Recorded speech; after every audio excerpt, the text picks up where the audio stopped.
Introduction. As a Special Forces military medic, she never chased idols, she only revered heroes. And the owner of this mausoleum, Mo Juye, was one of the heroes she deeply admired. Mo Juye was the foremost fierce general of the Great Shun dynasty. Time and again, he led his army to repel foreign invaders, striking such terror into them that they dared not advance. Yet even a hero of such stature could not escape fate. His overwhelming merits bred suspicion in the emperor's heart, and in the end, Mo Juye was stripped of his rank and sent into exile. Listening to the tour guide's embellished introduction, Hejiran couldn't help but sigh inwardly. She could only think that this hero had been born in the wrong era. Had Mo Juye lived a few more years, long enough for the new emperor to ascend the throne, his wrongful conviction would surely have been overturned. Sadly, fate was cruel. He died on the road to exile. Just as Hejiran was lost in her thoughts, the ground beneath her feet suddenly shook violently. Someone shouted loudly, "Run, it's an earthquake!" With Hejiran's abilities, she could have escaped such a disaster without difficulty. However, in saving others, she was destined to remain there forever. Before her consciousness faded, the corners of her lips curved slightly upward. Perhaps this is for the best. At least I can rest in peace keeping company with a hero. Everyone take a look. This is the mausoleum of the legendary General Mo Juye in history. The tour guide waved a small flag in his hand, leading the visitors to the entrance of the underground palace.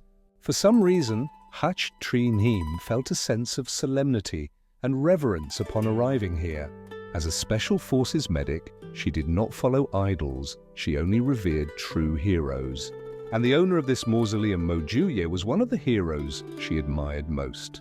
Mo Juye was the most formidable general under the Great Shun dynasty, repeatedly leading his army against foreign invaders, striking fear into their hearts. Yet, such a hero, because of his achievements overshadowing the emperor, incurred the ruler's envy. Eventually, he was stripped of his position and exiled. Hach Trin-Him listened to the guide's boastful introduction and could not help but feel admiration in her heart. It could only be said that this hero was born in the wrong era. If Mo Juye had lived a few more years, waiting for the ascension of the new emperor, his wrongful fate would surely have been rectified. Alas, fate had its cruel hand. He died on the road to exile. Just as Hach Trin-Him was lost in thought, the ground beneath her suddenly shook violently. Someone shouted loudly, "Run, an earthquake!" With her abilities, Hach Trin-Him could have easily escaped this natural disaster, yet she stayed behind to save others, sealing her fate here forever. Before her consciousness faded, a faint smile appeared on her lips. "This is fine. I can rest alongside the hero." Lanterns and flowers adorned the Hugo Duke's residence. Drums and music filled the sky. First bow to heaven and earth. With a prolonged shout, Hach Trin-Him felt herself like a puppet. Second bow to the high hall. Husband and wife bow to each other. Enter the bridal chamber. Her head still slightly dizzy, but it did not prevent her from fully receiving the memories of this body. Ignoring the noisy congratulations and endless blessings from the wedding attendants, Hach Trin-Him's consciousness was completely trapped in her own thoughts. After sorting through the memories, she could not deny the truth. She had transmigrated. Not only that, she had become the newlywed wife of the great hero she had idolized. The original owner of this body, also named Hach Trin-Him, was the eldest daughter of Minister Hach Yuanming of the Ministry of Household Affairs, betrothed from childhood to Mo Juye.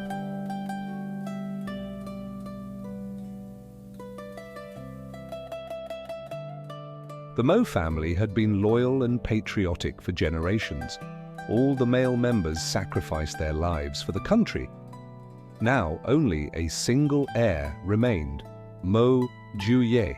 5 years ago, after the eldest brother died on the battlefield, Mo Juye, only 10 years old at the time, had to lead the army into battle. Now, Mo Juye had returned, victorious. At the Mo residence, Madame Zhang Laha had chosen an auspicious day for the wedding. However, the original owner of this body was determined to cancel the marriage. She did not want to end up like the women in the Hugo Duke's residence, widows for life. After all, every male of the Mo family had died young on the battlefield. Because of this, the original owner caused a huge fuss, but no matter what, Hutch Yuanming remained firm and refused to cancel the engagement, since Mo Juye was upright and sincere. To ensure that the original owner could be married into the Hugo Duke's residence without issue, Hutch Yuanming and Madame Lang Tuyet Diem had no choice but to drug her, intending that once the rice was cooked, the daughter would have no option but to accept her fate. It was unclear whether they had misjudged the dosage, but the result was that the original owner died on the bridal sedan. That was when Hutch Tri Niem transmigrated. What puzzled Hutch Tri Niem was that this part of history was known to her. There was no record of Mo Juye ever having a wife until his exile. Could it be that the original owner really died on the bridal sedan, never able to bow to Mo Juye, and that was why it wasn't recorded? While she was lost in thought, the noise outside the bridal room grew louder. Palace maid Xiao Ngok gently tapped her arm. "Miss, the young master has arrived," Hutch Tri Niem replied softly. A crowd of people surrounding Mo Juye, all dressed in red wedding attire, entered the bridal chamber. "Duke, please lift your bridal veil. Don't miss the auspicious time." The matchmaker smiled brightly and handed Mo Juye a ceremonial staff tied with a red ribbon. "Brother Jew, hurry up. Everyone is waiting to see you and your bride." Yes, Brother Jew, don't be shy." Mo Juye took the ceremonial staff and approached Hutch Tri Niem, who was surrounded by several maids in front of her. He stopped, and under everyone's gaze, he gently lifted the red veil covering Hutch Tri Niem's face.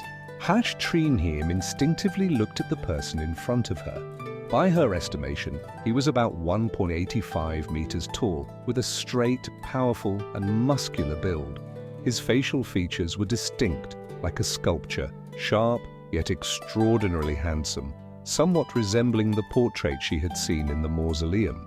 When he did not smile, his gaze was piercing, unconsciously giving others a sense of intimidation. In Hutch Tri Niem's heart, her great hero had to look exactly like that. While she was still dazed, Mo Juye spoke coldly. "Have you seen enough?" Only then did Hutch Tri Niem realize she had been a little distracted. Facing those deep, piercing eyes, she blurted out, "Yes, I've seen enough. It's just as I expected." It wasn't that she didn't respect the great hero. Rather, in front of so many people, this man left no trace of familiarity for her, so she didn't need to try to flatter him.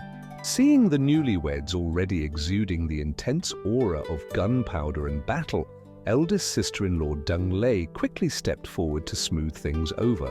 "Brother Jew, sister Jew, now that you're married, you must abandon your old habits. Share a toast, then get some rest early." Third sister-in-law also stepped forward. Yes, you must be diligent and give the Mo family many sons." Hearing such words from the sisters-in-law, even Hutch Tri Niem, with her modern soul, couldn't help but blush. In her previous life, single for 24 years and devoted entirely to serving her country, she had never imagined she would encounter such an embarrassing situation. To prevent anyone from noticing her flushed face, she quickly bowed her head. But this action was misinterpreted. Fourth sister-in-law Xiao Ting Ni grabbed Hutch Tri Niem's hand. "Sister Jew, don't be shy. It's good to get familiar with the sisters-in-law. They just like teasing." Hutch Tri Niem tried to explain earnestly, "I'm not shy." Just as the other sisters-in-law were about to respond, the sound of attendants calling came from outside the door. "Duke, the Emperor has sent a verbal decree. You must proceed to the palace immediately." Hutch Tri Niem wanted to go along. Seeing Mo Juye already turning to leave, she pulled her attendant beside her and asked, "Xiao Ngok, what day is it today?" Xiao Ngok was slightly stunned, her expression puzzled. "Miss, have you even forgotten your own wedding day? Today is the 8th day of the 7th month." the 19th year of the Great Shun era. Disaster. Watching Mo Juye's figure disappear in the distance, Hach Treen Hiem's first reaction was clear. If she had arrived here, she had to do everything in her power to ensure her idol, the hero, survived. Suddenly, Hach Treen Hiem stood up. Ignoring her still weak body and the confused glances of the sisters-in-law, she lifted her skirts and rushed outside. If she remembered correctly, today Mo Juye had been summoned by the emperor to the palace in the dead of night, accused of secretly infiltrating the harem and beaten 100 strokes. The next day, Mo Juye was accused of colluding with the enemy, stripped of his title as Hugo Duke, and sent into exile.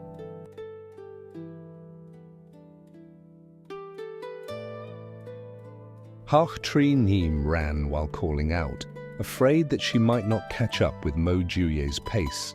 Mo Juye, please wait. Hach Treen Hiem chased him for a long distance and finally saw Mo Juye's red figure. Mo Juye turned around, his face still expressionless as he looked at her. Is there something? Hach Treen Hiem panted heavily as she reached him and grabbed his arm, trying to pull him along. "What are you trying to do?" Mo Juye frowned and asked. Hach Treen Hiem didn't know how to explain her purpose, so she could only mutter vaguely, I have a bad feeling. I'm afraid that if you go to the palace this time, something might happen to you." When she said these words, she had already prepared herself to be questioned by Mo Juye. But Mo Juye did not respond in that way. Instead, he asked back, "What have you heard?" In truth, during the time Mo Juye returned to the capital from the border, he had felt a faint sense of opposition from others, especially the emperor.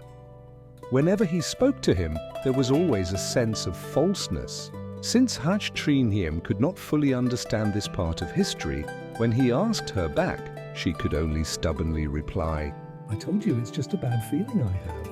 In Mo Juye's eyes, her explanation seemed forced, but at this moment, he was hurrying to the palace and had no intention to interrogate her. He let Hach Treen Hiem take the initiative. Hach Treen Hiem walked around the courtyard outside the bridal room, finally stopping her gaze on the bridal sedan where she had been sitting. She released Mo Juye's arm and ran into the sedan, then took out a thick cushion. When the original owner lived in the mansion, this was an item she often carried. Whether in a sedan or a carriage, she always complained about the bumps. Madame Hach had carefully instructed the servants to make a soft cushion for her. Hach Treen Hiem pressed the cushion lightly, satisfied enough, and turned to hand it to Mo Juye. "If you trust me, put this cushion behind you. It might help you a little." She hesitated for a moment, then added, Also, if anyone uses the emperor's summons as an excuse to take you to the harem, you absolutely must not go. Right now, this was all she could do. Whether Mo Juye could avoid physical suffering was up to his own fate. After a brief pause, Mo Juye still took the cushion. As he turned to leave, he said, "The sky is dark already. You don't need to wait for me. Rest early." Seeing Mo Juye's back growing more distant, Hach Treen Hiem couldn't help but call out one more reminder. "Don't forget to place the cushion behind you." Receiving no reply from Mo Juye, Hach Treen Hiem had no choice but to return along the same path. When she returned to the courtyard, she found 8 sisters-in-law and a young girl all waiting there. The 8 sisters-in-law were experienced women. Seeing Hach Treen Hiem come back, they could not help but step forward to console her. "Sister Ju, don't worry. The Emperor summoned Brother Ju so late. There must be some urgent matter. It shouldn't take too long." "That's right.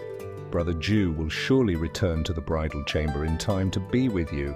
The sisters-in-law were overly enthusiastic. Hach Treen Hiem knew they all meant well, but at this moment, she couldn't focus on their words at all. Looking at the 8 young sisters-in-law, Hach Treen Hiem felt a pang of sorrow. These gentle women had such difficult lives. At a young age, they were already widows. And in the end, some would even face exile and misfortune. Hach Treen Hiem thought carefully and still decided to give them a warning. Sisters-in-law, these past few days I've had a strange dream. It's said that our Hugo Duke's residence will be confiscated and exiled. Eldest sister Thoy Bij Din, always calm, stepped forward, took her arm, and spoke gently. Sister Jew, don't speak such things recklessly. Our Hugo Duke's residence has been loyal and upright for generations. How could it ever be confiscated or exiled?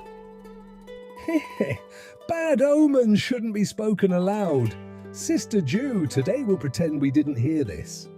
Second sister, Ta Huang, immediately spat twice onto the ground. Hach Tri Neem knew this would be the effect of her warning, but she had not planned to give up. Sisters-in-law, I also hope this isn't true, but the dream felt far too real, and every day the scene is the same. Therefore, I feel it is better to believe it might happen and prepare rather than suffer loss later. Hearing Hach Tri Neem speak so seriously, everyone became flustered. Normally, the young girl, Moham Nuyet, who had been protected and spoiled by many older brothers, was the most timid. After hearing Hach Tri Neem, she was scared. The little girl said with tearful sobs, Sisters-in-law, I'm scared. This definitely can't be true. Eldest sister, seeing this, held her gently in her arms and patted her softly. Hamnguyet, don't be afraid. They say that dreams are always the opposite of reality. Moham Nuyet wiped the tears from the corners of her eyes and snuggled into eldest sister's embrace. The eldest sister looked at the attendants. It's getting late. Today, Sister Jew has been through a lot. Let her rest early. Hach Tri Neem didn't know if anyone believed her words. In any case, she had done everything she could. What would happen later she could only face step by step. She returned to her room. After the maids finished attending to her, Hach Tri Neem dismissed them all.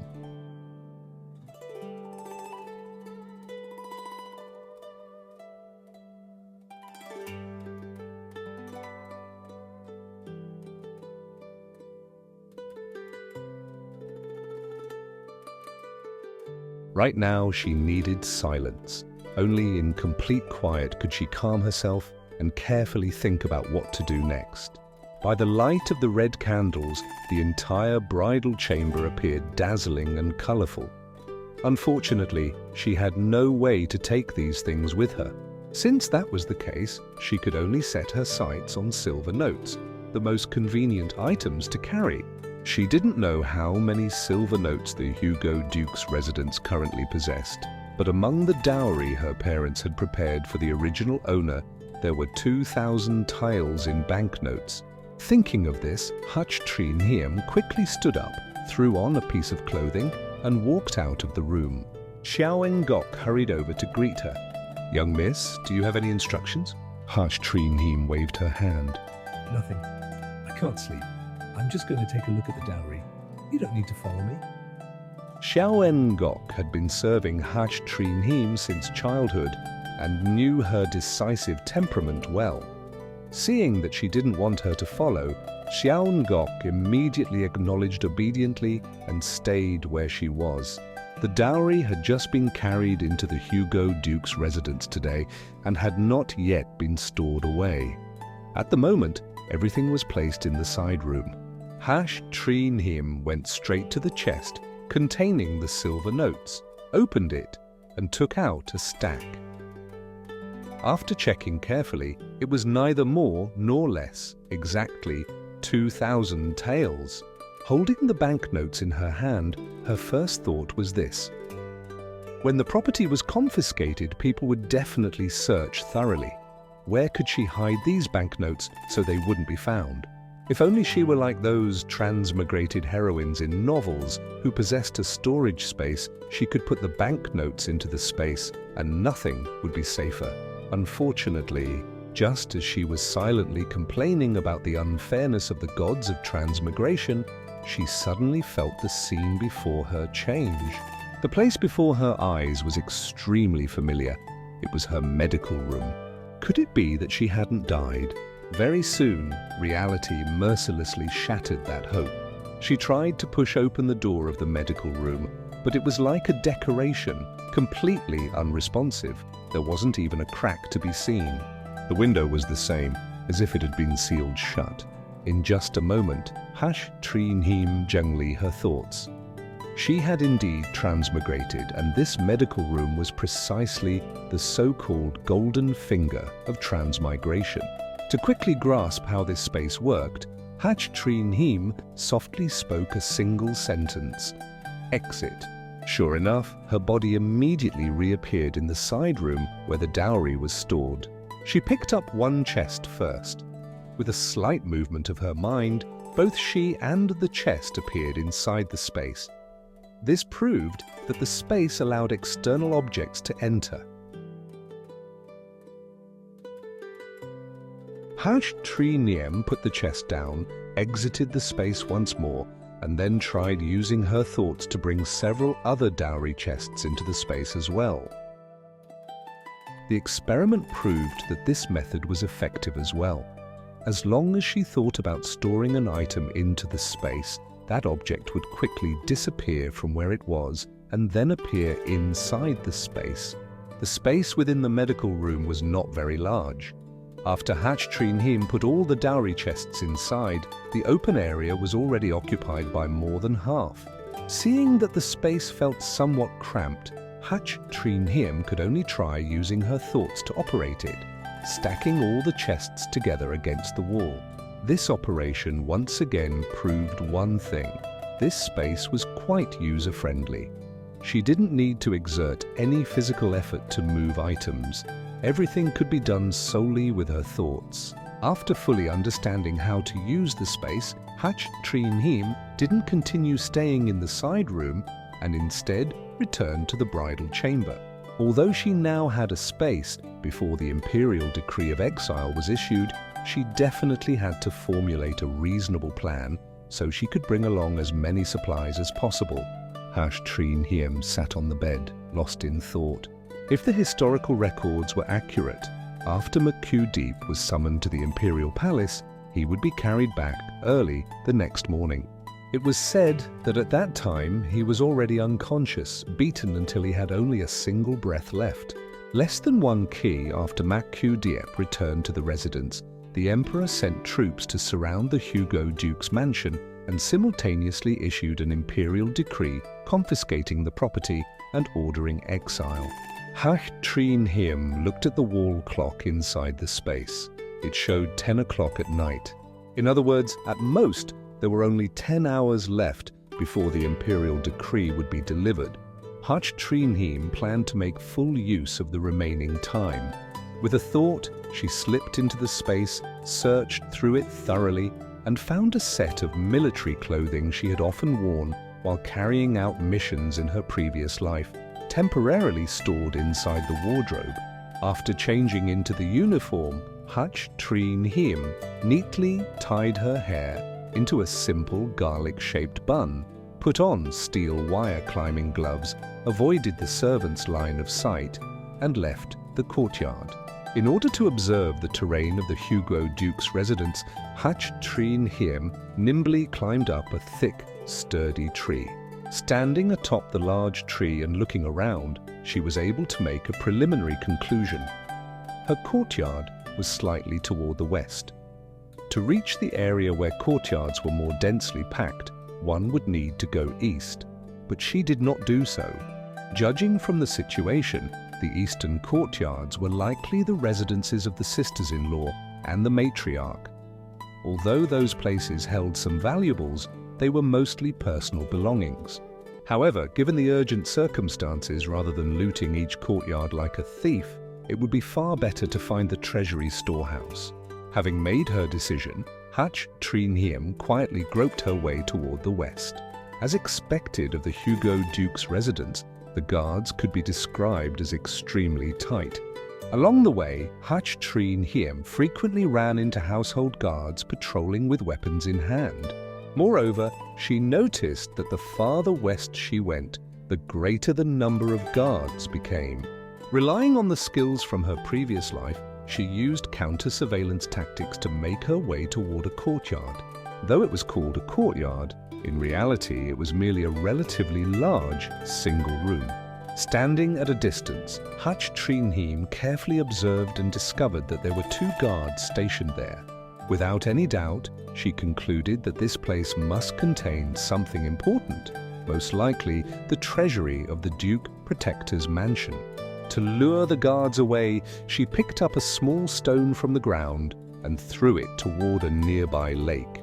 The stone fell into the water with a splash, the sound especially abrupt in the stillness of the late night. Who's there? Before long, the guards noticed something was wrong and rushed toward the lake with their weapons in hand. Hutch Treenheim did not dare waste a second and hurried toward the building. A place guarded by dedicated sentries would naturally have a lock on the door. Without allowing herself time to think, her consciousness quickly entered her spatial space. She took out the smallest sharp-tipped tweezers, moved them a few times inside the keyhole, and the lock opened. Before the guards could return, Hutch Treenheim opened the door and slipped inside as quickly as possible. Inside, it was pitch black. By the faint moonlight, she could see that the surroundings were filled with storage shelves. She did not bother to examine things closely. Reaching out, she touched the nearest item on the shelf. It felt smooth and soft, like fabric. It seemed that this place was indeed the treasury of the Duke Protector's mansion. To save time, Hutch Treenheim directly used her spatial ability and stored all the items in the treasury into her space, leaving behind only the empty shelves. Just as she finished storing everything, the guards who had gone to check the disturbance outside returned. I think you're just too tense. There was no one at all. We ran for nothing. I clearly heard a sound by the lake. This season there are plenty of frogs. When they jump into the water, they can make that kind of noise. All right. Consider it my overthinking. Stop arguing and stand guard properly. Now that the 2 guards had returned, what Hutch Treenheim needed to consider was how to leave without being noticed at all. After thinking for a moment, she suddenly remembered that there was a newly purchased mini-drone stored in her space. With a plan in mind, Hutch Treenheim nimbly leapt onto the roof beam, gently pushed aside a roof tile, and then released the mini-drone outside. Holding the remote control in her hand, she skillfully guided the drone to fly farther away. When she felt the distance was sufficient, she once again used the controller to activate the drone's laser light and ultrasonic sound. The guards, who had just regained their footing, were instantly drawn by the noise. Then they saw a white beam of light shooting straight toward a certain courtyard. What is that? There's an assassin. Quick, let's go take a look. Hearing the guards' footsteps growing farther and farther away, Hutch Treenheim quickly stepped out of the treasury, not forgetting to carefully lock the door behind her. She ran to a safe distance, leapt onto a large tree, and used the remote control to turn off the drone's laser light and sound waves. She believed that once those people failed to find any target, they would naturally return. Sure enough, the guards searched around for a long time. Only after the light disappeared did they reluctantly return to the front of the treasury. This night is really strange. Nothing's gonna happen, right? I also feel something is off. Should we report this to the Duke? Today is the Duke's wedding night. How much courage do you have to dare disturb him in the bridal chamber? That's true. If anything, we'll report it tomorrow morning. As long as the treasury is safe, that's enough. Seeing that the 2 guards had completely let down their guard, Hutch Treenheim lightly jumped down from the tree, guided the drone back into her hand, and then stored it into her space. She continued to avoid the guards' line of sight while searching for more targets to collect, her consciousness also entering the space to inspect what she had obtained. She had originally thought that the Duke Protector's mansion would be well supplied and contain considerable wealth. Unexpectedly, aside from some bolts of fabric with rather flashy colors, there were only various kinds of grain, both staple and supplementary, and, in addition, half a chest of silver ingots. As for antiques, paintings, calligraphy, gold, silver and jewels, there were very few, almost none. For a dignified Duke Protector's mansion to be so poor showed clearly how incorruptible the Mo family was. Yet such a family of loyal ministers for generations had still fallen victim to the suspicion of those in power. It truly showed that heaven had no eyes. That half chest of silver seemed to amount to only 10,000 taels. Although it was far less than she had imagined, Hach-Tree-Neem was certain that something was better than nothing on the road to exile. Thus, while thinking, Hach-Tree-Neem continued to act. Any place she could easily enter, she stored the items inside into her space until the space truly could not hold any more items. Only then did she reluctantly return to her own courtyard. By that time, more than one shy about 2 hours had already passed since she had left. Xiao Yu remained faithfully stationed outside the door, while Hach-Tree-Neem leapt directly through the window into the bedroom. She had just changed into her military uniform when the sound of hurried footsteps approached from outside. Is His Grace all right? Hach-Tree-Neem, hearing Xiao Yu's anxious voice, quickly stepped forward. She saw Mak-Ku Deep being carried on a stretcher by 2 guards entering the room. "Madam, His Grace has been injured. We brought him back immediately. We must summon the Imperial physician at once," one of the guards said, as they carefully lifted Mak-Ku Deep from the stretcher onto the bed. Once the guards departed, Xiao Yu, her eyes red, came over to Hach-Tree-Neem. "Miss, just a moment ago His Grace was fine when he went outside. How did he faint so suddenly?" Hach-Tree-Neem observed Mak-Ku Deep closely. His eyes were tightly shut, as if in a deep unconsciousness. "Go guard the door. When the Imperial physician arrives, bring them here immediately." First, she instructed Xiao Yu to step aside, then she examined Mak-Ku Deep's injuries herself. "Yes," Xiao Yu replied, bowing slightly before leaving. Hach-Tree-Neem adjusted the 2 deep red wedding candles to their brightest glow, placing them at the head of the bed in preparation to check on Mak-Ku Deep. Unexpectedly, the moment she reached out, Mak-Ku Deep opened his eyes. "I'm fine." Hearing his strong, commanding voice brimming with vigor, she felt reassured that nothing serious had occurred. "What exactly happened?" Hach-Tree-Neem asked. Mak-Ku Deep paused, then slightly leaned forward, his cold, piercing eyes fixed on Hach-Tree-Neem. "How did you know that today, when I went to the palace, the Emperor would try to harm me?"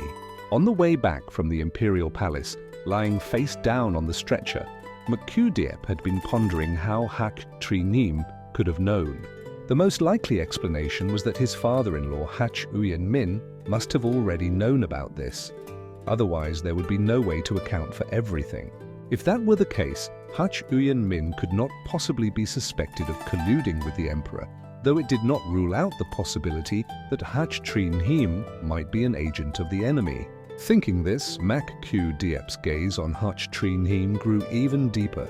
If it had been any ordinary young lady of this era, she would have been frightened into tears by now. Hach-Tree-Neem understood that Mak-Ku Deep was suspicious of her, but she did not flinch. "I've been dreaming the same dream for several nights, seeing that you would face this calamity. Whether you believe me or not, this is my explanation.